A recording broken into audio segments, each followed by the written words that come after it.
আপনারা দেখছেন একুশে টেলিভিশন। দিনক্ষণ ঠিক করে সরকার পতনের ঘোষণা বিএনপির নতুন কোনো দেশবিরোধী ষড়যন্ত্র কিনা উল্লেখ করে জনগণকে সতর্ক থাকার আহ্বান জানিয়েছেন আওয়ামী লীগের সাধারণ সম্পাদক ওবায়দুল কাদের। সরকারি বাসভবন থেকে ভার্চুয়াল ব্রিফিংয়ে আরও বলেন, জনবিরোধী কর্মকাণ্ডের জন্য বিএনপিকে জনগণ লাল কার্ড দেখিয়েছে। বলছেন সরকার পতনের সাইরেন নাকি বেজে গেছে। পতন সময়ের ব্যাপার মাত্র।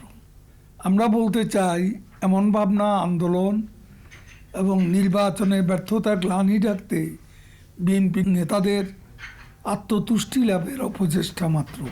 জনবিরোধী কর্মসূচির কারণে জনগণ তো বিএনপিকে অনেক আগেই লাল কার্ড দেখি।